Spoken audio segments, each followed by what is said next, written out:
بسم اللہ الرحمن الرحیم۔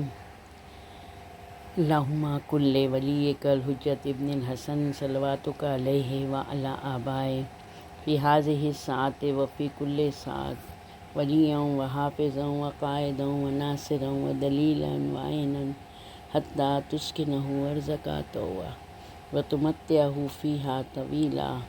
بسم اللہ الرحمن الرحیم۔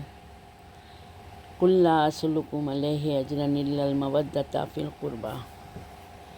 یقیناً رسول اللہ کے بارے میں اللہ نے قرآن میں کہلوا دیا۔ جس وقت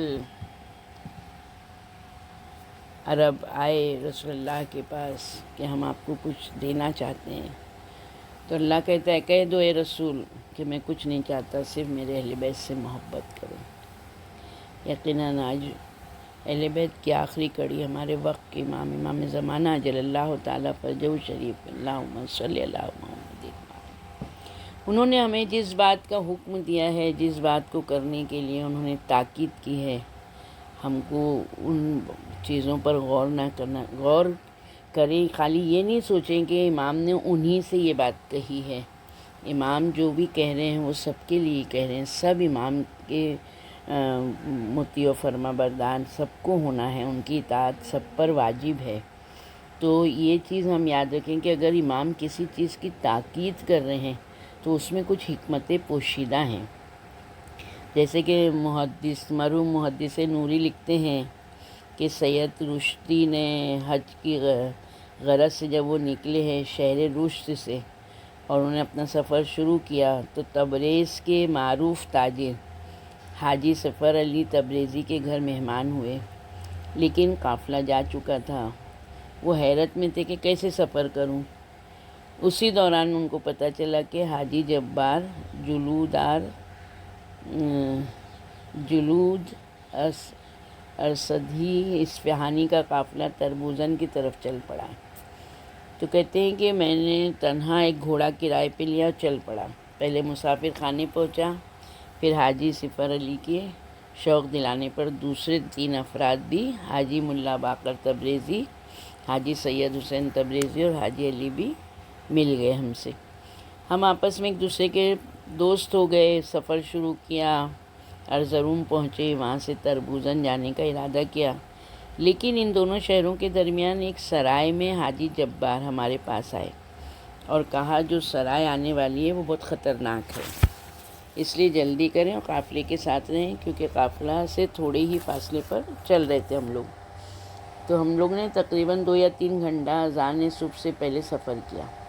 ابھی ہم نے آدھا یا تین چوتھائی حصہ چلے ہوں گے کہ بادل نے گھیر لیا، چاند کی روشنی ختم ہو گئی، تاریکی پھیل گئی، سب طرف بارش ہونے لگی، برف گرنے لگی، اور برف اتنی تیزی سے گر رہی تھی کہ دوستوں نے اپنا سر ڈھانک لیا، تیزی سے راستہ طے کرنے لگے۔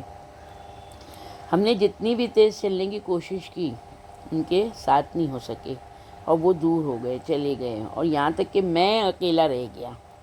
میں گھوڑے سے اترا، راستے کے کنارے بیٹھ گیا، بہت پریشان مضطرب تھا۔ یہ میرے پاس راستے کے خرچے کے لیے صرف 600 تومان تھے۔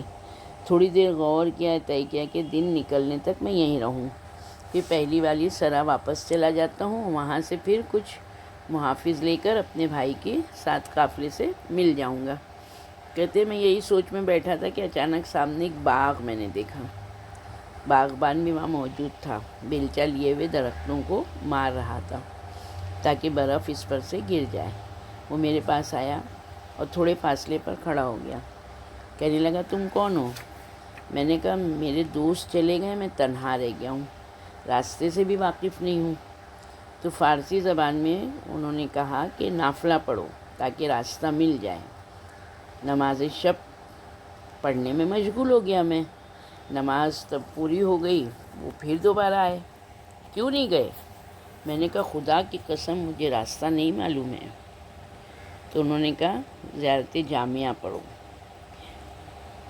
کہتے ہیں کہ مجھے زیارت جامعہ یاد نہیں تھی اور ابھی تک یاد نہیں ہوئی، جبکہ میں بار بار اماموں کی زیارت روزوں میں جاتا ہوں، اور اس کے باوجود کھڑا ہوا مطلب مجھے یاد نہیں تھی، مگر میں اس دن کھڑا ہوا اور میں جو زیارت جامعہ پڑھنا شروع کیا تو پوری زیارت جامعہ میں نے پڑھ ڈالی۔ اور پر جب زیارت ختم ہوئی وہ پھر آئے، کہنے لگے نہیں گئے ابھی تک، یہیں ہوں۔ میں ایک دم سے بے اختیار رونے لگا۔ میں نے کہا ابھی تک یہیں ہوں، کیونکہ راستہ نہیں معلوم ہے۔ تو کہنے لگے زیارت عاشورہ پڑھو۔ مجھے زیارت عاشورہ بھی یاد نہیں تھی اور ابھی بھی یاد نہیں ہے، لیکن میں اٹھا اور میں نے زیارت عاشورہ پڑھنے میں مشغول ہو گیا۔ زیارت پڑھی، لان و سلام، دعا علقمہ کے ساتھ پڑھ لی میں نے۔ وہ حضرت پھر آئے اور کہنے لگے ابھی تک نہیں گئے، یہیں ہوں۔ میں نے کہا نہیں گیا، صبح تک یہیں ہوں۔ فرمایا میں تمہیں ابھی قافلے تک پہنچا دیتا ہوں۔ پھر گئے اور ایک گدھے پر سوار ہوئے، بیلچہ کندھے پر رکھا، آئے۔ فرمایا میرے پیچھے گدھے پر سوار ہو جاؤ۔ میں سوار ہو گیا، گھوڑے کی لجام کھینچی، لیکن گھوڑا اپنی جگہ سے ہلا بھی نہیں۔ فرمایا گھوڑے کی لگام مجھے دے دو۔ بیلچے کو بائیں شانے پر رکھا، گھوڑے کی لجام کو دائیں ہاتھ سے پکڑا۔ وہ بہت ہی آرام سے پیچھے پیچھے آنے لگا۔ پھر اپنے ہاتھ کو میرے زانوں پر مارا اور کہا کیوں تم نافلہ نہیں پڑھتے؟ نافلہ نافلہ نافلہ 3 مرتبہ اس کی تکرار کی۔ کیوں عاشورہ نہیں پڑھتے؟ عاشورہ عاشورہ عاشورہ 3 مرتبہ تکرار کی۔ پھر کہا تم کیوں جامعہ نہیں پڑھتے؟ جامعہ جامعہ جامعہ۔ وہ دائرے کی شکل میں راہ چل رہے تھے۔ اچانک میری طرف رخ کیا اور کہا دیکھو تمہارے احباب فلاں چشمے کے قریب رکے ہوئے ہیں، وہ نماز صبح کے لیے وضو کر رہے ہیں۔ میں گدھے سے اترا، اپنے گھوڑے پر سوار ہونا چاہ رہا تھا کہ سوار نہ ہو سکا۔ خود بھی اترے، بیلچے کو برف کے اندر دھنسایا، مجھے سوار کیا، گھوڑے کے سر کو میرے احباب کی طرف کر دیا۔ اس وقت میرے ذہن میں سوال پیدا ہوا یہ حضرت کون ہیں جو مجھ سے فارسی میں بات کریں، جبکہ اس علاقے میں سبھی ترک اور مسیحی ہیں، ترکی بولتے ہیں، کیسے اتنی جلدی میرے احباب کے پاس پہنچا دیا؟ اب مڑ کر جو پیچھے دیکھا تو کوئی نظر نہیں آیا، ان کا کہیں پتہ نہیں تھا۔ میں اپنے احباب سے مل گیا۔ یقیناً جب ہمارے امام نے کہا ہے کہ نماز شب، تو نماز شب کے فضائل اور اوصاف ہم سمجھ بھی نہیں پائیں گے کہ کتنے زیادہ ہیں۔ اور شیخ کلینی امام صادق علیہ السلام سے نقل کرتے ہیں کہ حضرت اللہم صلی اللہ محمد وآل محمد، حضرت نے فرمایا رسول خدا صلی اللہ علیہ وآلہ وسلم نے اللہم صلی اللہ محمد وآل محمد امیر المومنین علیہ السلام سے چند چیزوں کی تاکید فرمائی کہ انہیں انجام دو، اور پھر دعا فرمائی کہ پروردگارا انہیں انجام دینے میں حضرت کی مدد فرما۔ جن چیزوں کی تاکید فرمائی ہے ان میں سے ایک ہے نماز شب پڑھو، نماز شب پڑھو، نماز شب پڑھو۔ ظاہر سی بات ہے کہ امام زمانہ اجل اللہ تعالیٰ فرجہ شریف نے بھی اسی چیز کی تاکید کی ہے، تو ہم اپنے دنیاوی اور اخروی مسائل کے لیے ہم کو اس کو اپنا پڑھنا شعار بنا لینا چاہیے ہے۔ ظاہر سی بات ہے کہ زیارت جامعہ بھی جو ہمارے 10ویں امام سے ہے کہ ہم کو اس کو بھی یعنی دیکھنا ہے اور اس کو بھی ہم کو پڑھنا ہے۔ زیارت عاشورہ کے تو ہم لوگوں نے بہت سے معجزے دیکھے ہیں کہ کس طرح سے زیارت عاشورہ سے پڑھنے والے کی قبر میں امام آتے ہیں، امام ملاقات کرتے ہیں۔ اور پھر ہم اگر سید رشتی کو دیکھتے ہیں کہ امام نے ان کو تاکید کی ہے کہ جبکہ وہ خود ہی شائستہ پرہیزگار شخص تھے، اطاعت، عبادت، زیارت کی پابندی کرتے تھے، حقوق کی ادائیگی کرتے تھے، بدن اور لباس کی طہارت رکھتے تھے، شبہ والی چیزوں سے پرہیز کرتے تھے، اہل شہر کے درمیان سچائی اور پرہیزگاری میں مشہور تھے، اور زیارتوں میں ایسے الطاف الہی ان کے شامل حال تھے کہ جن کے بیان کرنے کی گنجائش نہیں ہے۔ تو یقیناً امام نے ان کو تاکید کی ہے، تو ہم لوگوں کو بھی اللہ توفیق دے کہ ہم بھی کبھی نماز شب کی قضا نہ کریں۔ نماز شب کا وقت نصف شب سے شروع ہوتا ہے، نماز صبح سے جتنا نزدیک ہو اس کی فضیلت زیادہ ہے۔ اگر 4 رکعت پڑھنے کے بعد اذان صبح ہو جائے تو بقیہ اس کے بعد صرف حمد کے ساتھ ادا کی نیت سے پڑھ سکتے ہیں۔ شروع کی 8 رکعت نماز شب کی نیت سے 2 رکعت کر کے پڑھیں۔ ہر دوسری رکعت کے بعد سلام پڑھیں۔ بہتر یہ ہے کہ پہلی 2 رکعت میں سورہ حمد کے بعد 60 مرتبہ توحید، یعنی پہلی رکعت میں 30 مرتبہ، دوسری رکعت میں 30 مرتبہ۔ اگر اس ترتیب سے پڑھے تو نماز تمام کرنے کے بعد اس کے اور خدا کے درمیان کوئی گناہ باقی نہ بچے گا۔ پھر پہلی رکعت میں سورہ توحید، دوسری رکعت میں کافرون پڑھے، بقیہ 6 رکعت میں سورہ حمد اور جو بھی سورت پڑھنا چاہے پڑھے۔ اگر ہر رکعت میں سورہ حمد اور سورہ توحید پڑھے تو بھی کافی ہے۔ نماز شب صرف سورہ حمد کے ساتھ بھی پڑھی جا سکتی ہے۔ جس طرح واجب نمازوں میں قنوت مستحب ہے، اس نماز میں بھی مستحب ہے۔ اگر 3 مرتبہ سبحان اللہ کہا تو بھی کافی ہے، یا پھر کہیں اللہم اغفر لنا ورحمنا وعافنا واعف عنا فی الدنیا والآخرۃ انک علی کل شیء قدیر۔ یا ہم یہ بھی کہہ سکتے ہیں رب اغفر ورحم وتجاوز عما تعلم انک انت الاعز الاجل الاکرم۔ روایت میں ہے کہ امام موسی ابن جعفر علیہ السلام اللہم صلی علی محمد وآل محمد شب محراب عبادت میں کھڑے ہوتے تھے اور اس دعا کو پڑھتے تھے، یعنی صحیفہ کاملہ کی 50ویں دعا کو۔ جب 8 رکعت نماز شب تمام ہو جائے تو 2 رکعت نماز شفا کی نیت سے پڑھے اور 1 رکعت نماز وتر کی نیت سے بجا لیں۔ ان 3 رکعتوں میں سورہ حمد کے بعد قل واللہ پڑھے، یہ ختم قرآن کا درجہ رکھتا ہے۔ سورہ توحید ایک تہائی قرآن ہے۔ نماز شفا کی پہلی رکعت میں سورہ حمد قل اعوذ برب الناس پڑھنے اور دوسری رکعت میں سورہ حمد قل اعوذ برب الفلق پڑھیں۔ نماز شفا کے قنوت میں قنوت کے لیے نہیں کہا گیا ہے، اسے رجا کی نیت سے پڑھ سکتے ہیں۔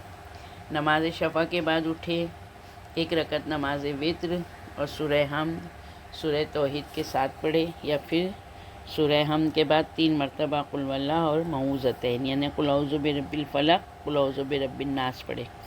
پھر قنوت کے لیے ہاتھ کو بلند کرے، جو چاہے دعا کرے۔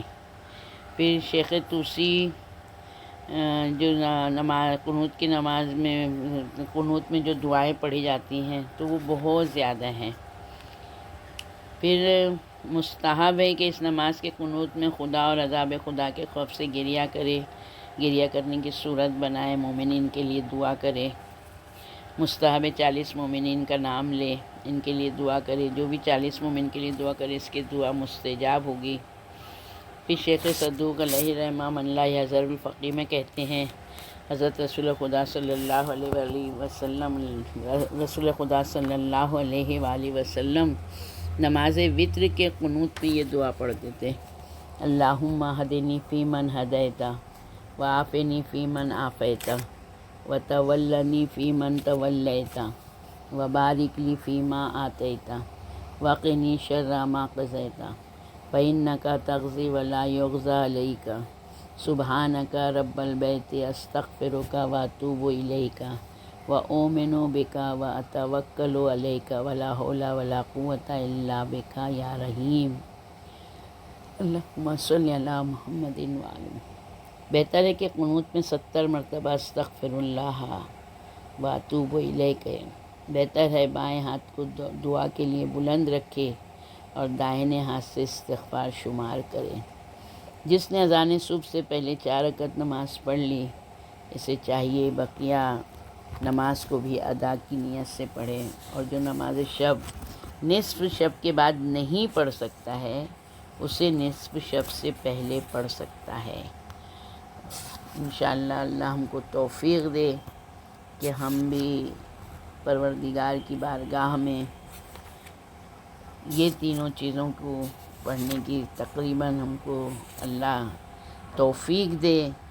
ہماری عبادتیں بہت قلیل ہیں مگر اللہ جزائے کثیر دینے والا ہے، تو محمد آل محمد پر رحمت نازل فرما، اور پروردگار ہم سب کی توفیقات میں اضافہ فرما، ہم سب کی دعا کو قبول فرما، ہمارے امام کو ہم سے ملا دے۔ وآخر الدعوانا ان الحمد للہ رب العالمین برحمتک یا ارحم الراحمین۔ اگر ہم لوگ تھوڑا سا زیارت جامعہ کے بارے میں بھی دیکھ لیں کہ امام